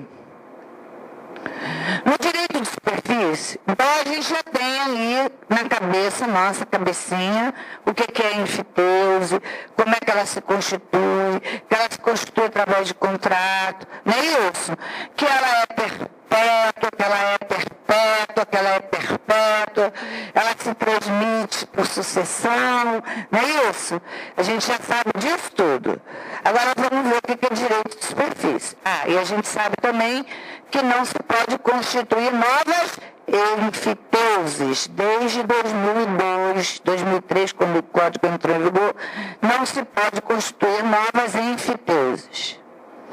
Mas as que estão, é o que a gente chama de direito adquirido, que inclusive é protegido constitucionalmente no artigo 5º. Adquirir o direito tem que ser protegido.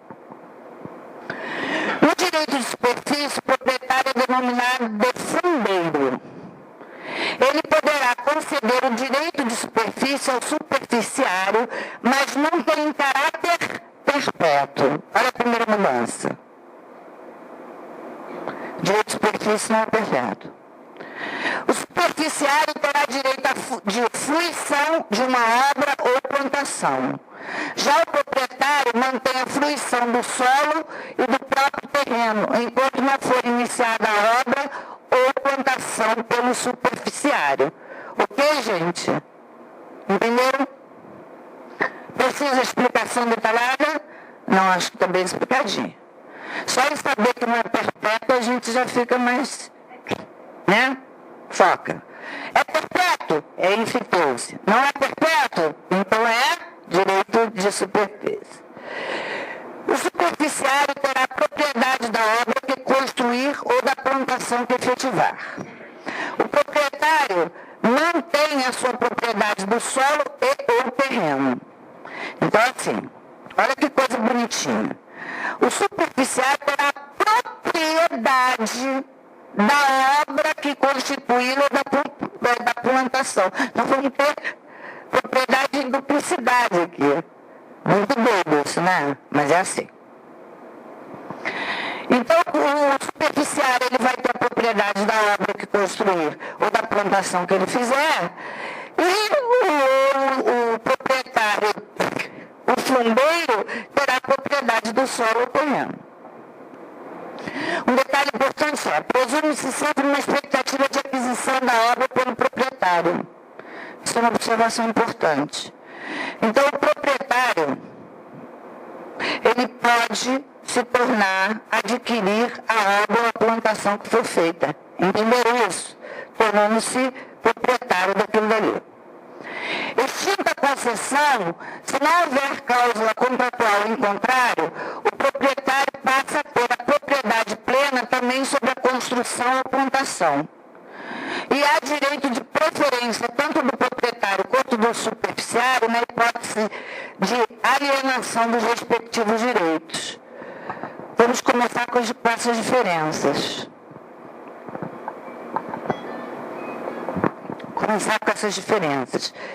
Aqui, no direito de superfície, você tem um direito de preferência inserido aí. E eu acho que vocês todos sabem o que é um direito de preferência, né? Como na locação, claro, o locatário tem direito de preferência na compra do imóvel. Obrigado pela oportunidade, até de me esclarecer. Eu tenho um proprietário que tem alguns imóveis, herdou um terreno, e esse terreno ele deve ter sido dado em, como está escrito aqui, como fundeiro, para um posto de gasolina, que foi construído um posto de gasolina, e a pessoa construiu o posto e explora. E agora o proprietário quer vender o terreno, né? É claro, a preferência é do cara do posto, não é isso? E uma situação é essa aí, né? Aí eu vou te responder, não sei. Eu só posso responder para você, não sei. Não sei se é isso. Não sei se houve aí o exercício do direito de superfície, porque pode ter tido um mero arrendamento. Aí eu teria que ver o contrato. É provável que seja um arrendamento. Eu acredito que o direito de superfície difícil, é uma coisa que é velha, mas é nova. Entendeu assim? Entenderam? É velha, mas é nova. Não acredito que nessa situação tenha havido isso. O que deve ter havido é um arrendamento. Tá? De qualquer maneira, mesmo que tenha sido um arrendamento, cabe o direito de preferência. O direito de preferência ele tem sempre que ser exercido, tá? Não há o que se falar. E quando você tem esse tipo de situação, como na locação, no arrendamento, que ali deve ser uma locação, locou o terreno, deve ter cláusulas especiais de construção, enfim, é aquilo que eu estou te falando genericamente, não conheço o contrato, eu não sei o que está estipulado no contrato. E o contrato é lei entre as partes, desde que não desobedeça a lei, né? Então, assim, dependendo do que está no contrato, é possível que o dono do terreno não tenha nem que indenizar pelo posto de gasolina. Sabe? Tem que ver o que está no contrato. Tá? Mas, de qualquer maneira, o direito de preferência tem que ser exercido. Tá bom? Tá claro para você? Porque o direito de preferência não sendo exercido torna nulo o ato praticado posterior, tá, gente? Precisa ver o contrato. Exatamente, precisa ver o contrato. Até porque se você vende, se a pessoa for oferecida ao dono a quem explora, ele tem o direito de preferência, ele não exerce seu direito de preferência, aí a pessoa que compra, ela também se obriga a cumprir um contrato que existe. Então, são algumas questões aí que têm que ser levadas em consideração. Tanto que eu tenho um curso fixo aqui de financiamento imobiliário. Tem alguém aqui que está fazendo esse curso comigo? Eu tenho um curso. Acabaram? Não, acho que só teve uma aula. Acho que ainda pode ser, acho que dia 18 é a nossa próxima aula, não é? Dia 18, eu tenho aluno demais aqui, não, Samanta. Vocês não enjoam de mim, não, pelo amor de Deus. Sim, a Iracema da noite e eu boa tarde. A Iracema é minha amiga. Diz pra ela que eu mandei um beijo pra ela. Você não vai esquecer. Diz pra ela que eu mandei um beijo, estou morrendo de saudade do abraço dela. Tá? Muito bem. Você vai falar mesmo? Não tá. Muito querida, minha amiga parceira. A Iracema dá esse curso à noite e à tarde, sempre nos mesmos dias. Né? Então, assim, no meu curso de financiamento imobiliário, inclusive, na nossa aula, você veio na aula, né? Vocês vieram na primeira aula. Você não veio, né? Já está com falta. Você sabe que para ter certificado você não pode faltar, não, hein? Vocês ficam bobeando com isso. Não sou eu que controlo a presença, não. Quem controla é ela lá. São 10 aulas, são 30 horas. Tá? Eu percebi na minha primeira aula que os meus alunos sentiam necessidade de conhecer contratos, de ter uma teoria dos contratos, lembra? E eu prometi na minha primeira aula que eu, na próxima, ia falar um pouco da teoria dos contratos. Oi?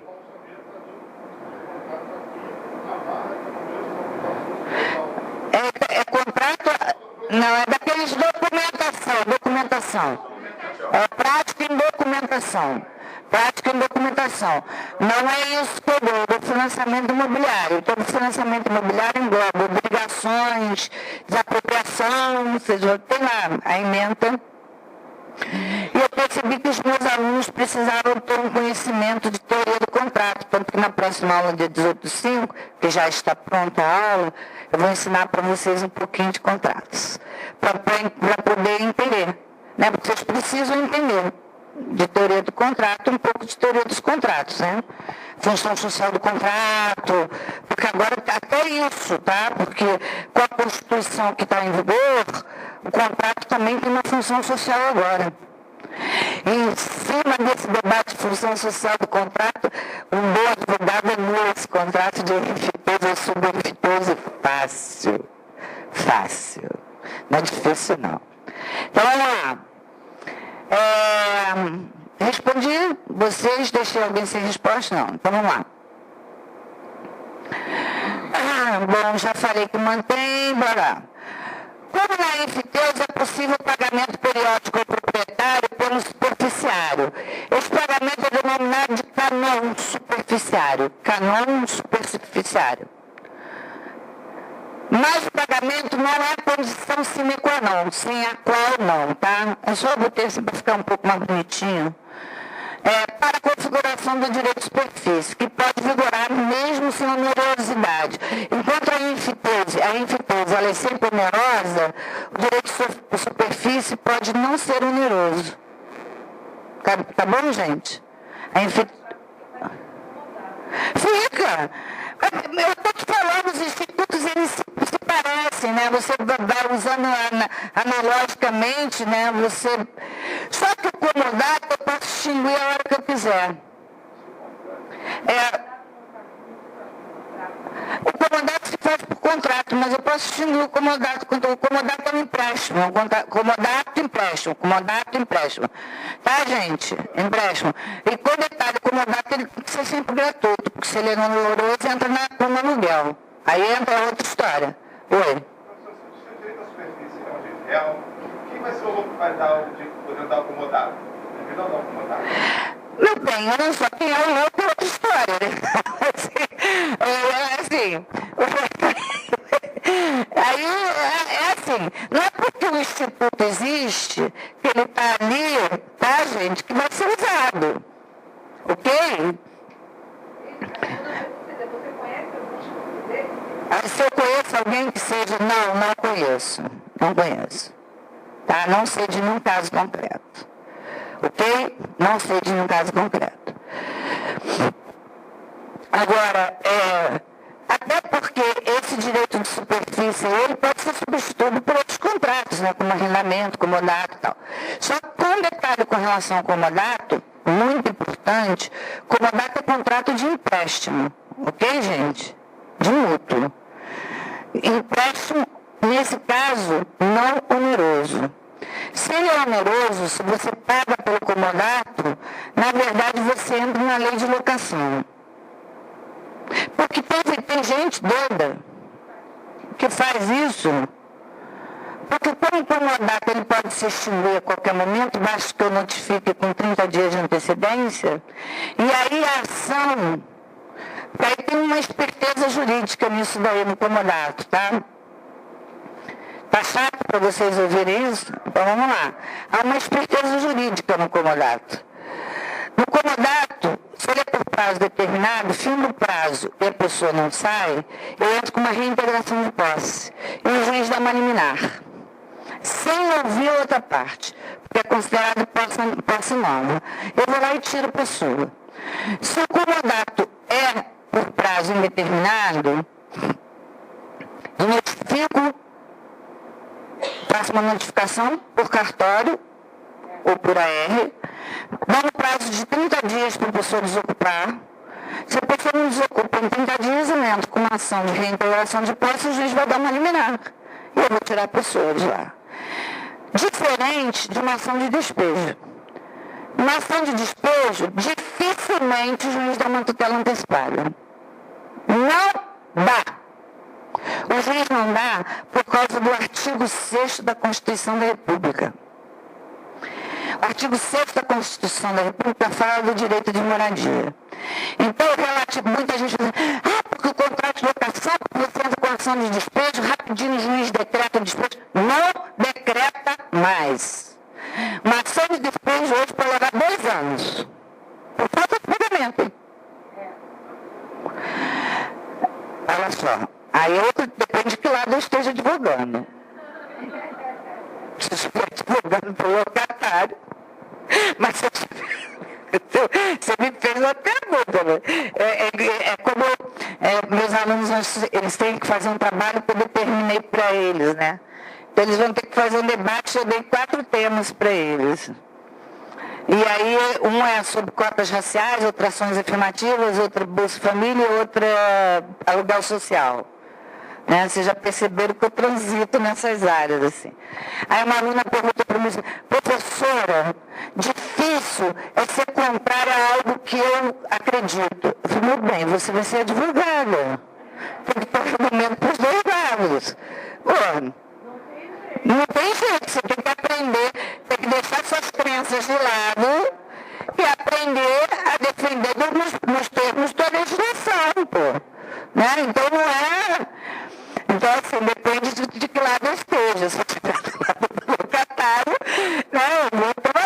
você estiver do lado do locador. Só que hoje em dia, quem trabalha com locação, não sei se alguém aqui trabalha com locação, sabe que uma ação de despojo hoje é algo assim, meio que barra pesada mesmo. O juiz não sai decretando o despejo assim, não sai. Até ele dar o primeiro despacho é difícil. É quando ele dá o despacho para contestar por mora, você chega lá e contesta com base no direito de moradia, porque perdeu o emprego, porque não sei o quê. Como hoje o contrato tem uma função social, eu tenho que adequar o contrato às novas realidades das partes contratantes. Isso se dá até em financiamento imobiliário. Vocês sabem disso? E se, no caso, o locatário, com um deficiente físico, que tiver com as obrigações, as mensalidades sempre e o proprietário tiver interesse em despejar, essa situação pode se prolongar para 5, 10 anos? Olha só, a deficiência física não é empecilho para ninguém contratar. Não, uma pessoa que já é locatário do imóvel, uma família há 10 anos, de repente, o imóvel ele é de um condomínio, ele é de uma pessoa física. Mas ela pertence, mas é uma pessoa, assim, considerada juridicamente. Pode, no final do contrato, querer esse imóvel, e a pessoa e o deficiente mora com a família. Fim do contrato. Você não obriga a outra parte a renovar o contrato. Não há obrigatoriedade disso.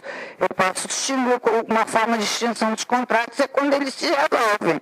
Se você fez um contrato de 30 meses, acabar os 30 meses, você comunica com que não há interesse de renovar o contrato, acabou a história. Acabou a história. Meu amor, não me faz pergunta difícil. Como é mais rápido, sei lá, com a cabeça do juiz, em que vara que vai cair, se o juiz se o cartório anda rápido, não anda rápido. Entendeu? Gente, deixa eu explicar uma coisa para vocês em direito. Existem os prazos que a lei diz. Existe a realidade. As únicas pessoas que têm prazo juridicamente são os advogados, porque se a gente não cumprir lá o prazo que a lei determina, a gente gera prejuízo para o nosso cliente. Mas aí precluiu o direito do cliente, precluiu o nome que a gente chama. Agora, com relação ao escrivão, aos escreventes, ao juiz, ao MP, eles têm os prazos que eles quiserem. Então, como é que eu vou dizer para você que o despejo comercial é mais rápido? Se o locatário não entrou com ação renovatória... Olha só, ele pode não sair. E você vai ter que entrar com ação. Não é verdade? Mas também tem o despejo portuguesa. Você sabe como é o despejo portuguesa, né? O despejo portuguesa? Não, o despejo portuguesa vai lá, tira tudo, tranca, troca a fechadura e manda. Despejo portuguesa. É só uma brincadeira que eu estou fazendo. Vai. Não é o caso. O caso... Isso não faz dono do imóvel. Mas o imobiliário e a pessoa jurídica quer vender o imóvel, o direito dela. quer vender. Quer alugar, quer reajustar. Quer reajustar, mas pelo teto do mercado imobiliário, um teto que não é comprovado. Olha só, se o contrato está vencido, se o contrato venceu nos 30 meses, a parte que não queira renovar o contrato tem direito de não renovar.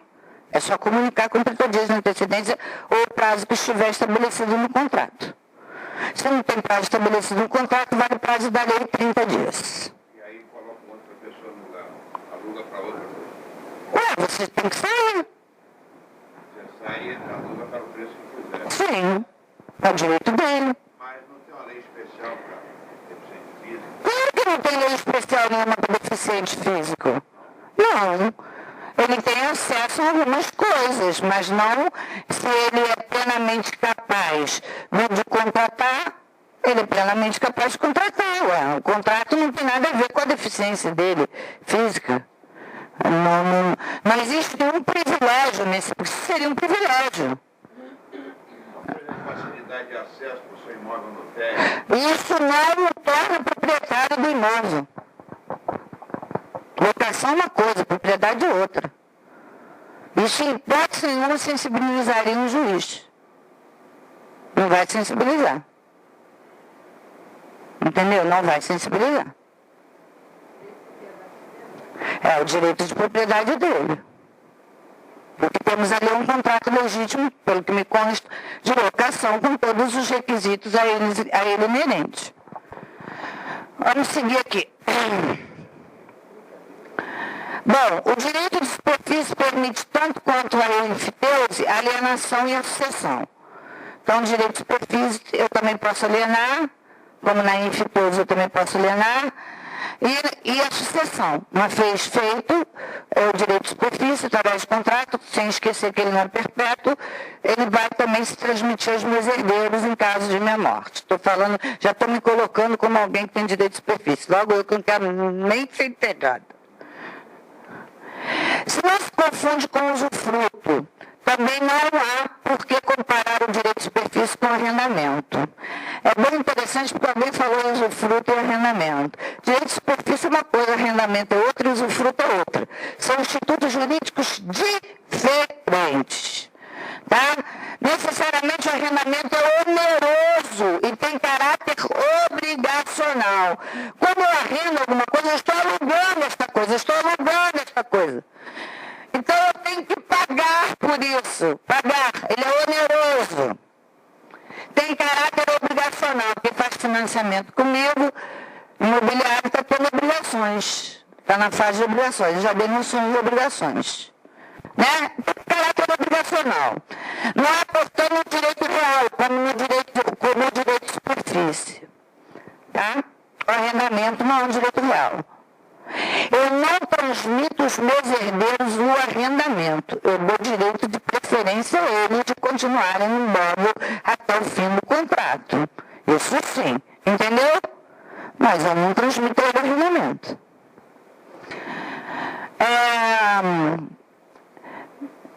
Sendo assim, o legislador teria sido displicente se ao extinguir a enfiteuse não possibilitasse outro direito real como similaridades, embora com amplas diferenças no ordenamento jurídico. As comparações aqui dispostas, embora sucintas, mostram que realmente o direito de superfície é mais adequado ao ordenamento atual do que a enfiteuse. Primeiro, por não ser perpétuo. Gente, grava essa palavra. Perpétuo, perpétuo, perpétuo.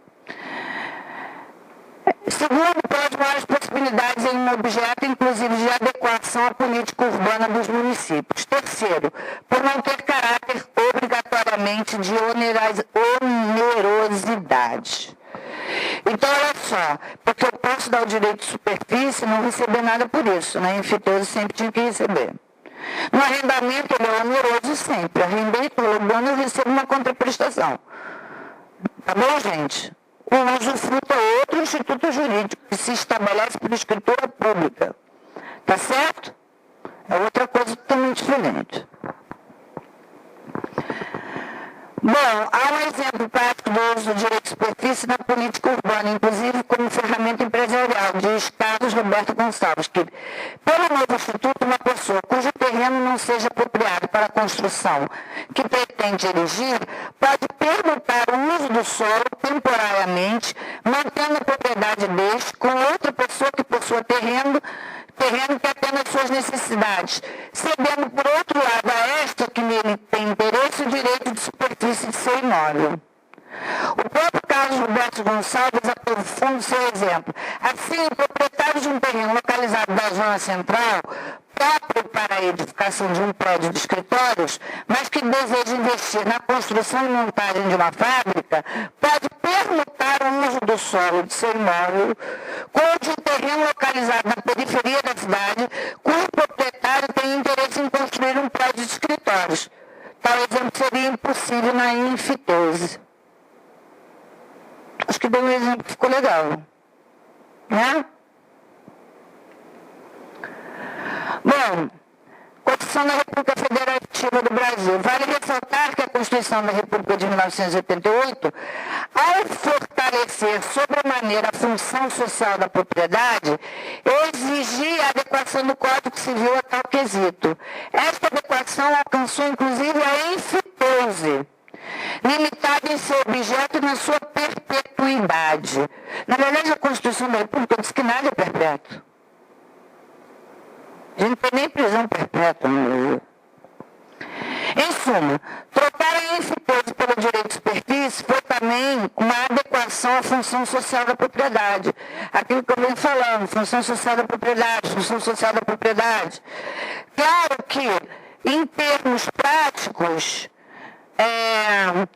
como bem colocou aqui o colega, em termos práticos, para que eu vou fazer um contrato de superfície, a não ser num caso semelhante àquele, né? Um tem interesse em construir um prédio de escritório, o outro quer construir uma fábrica. Aí eles permutam, fazem uma troca ali, só num caso desse extremo, porque no direito a gente tem que criar situações hipotéticas até para vocês entenderem, né? Do que acontece. Mas, na verdade, essa ideia de função social da propriedade é uma ideia construída e está lá inserida na Constituição da República. A sociedade, a propriedade tem que ter uma função social. Por isso que nos permite, inclusive, desapropriação, permite que seja multado se abandonou o imóvel, se não pinta. Aqui no Rio, no centro do Rio, tem um monte de coisa, né? De tempos em tempos a prefeitura multa, que você tem que consertar, tem que pintar, tem que manter limpo, um monte de coisas assim, né? Tudo isso pela função social da propriedade.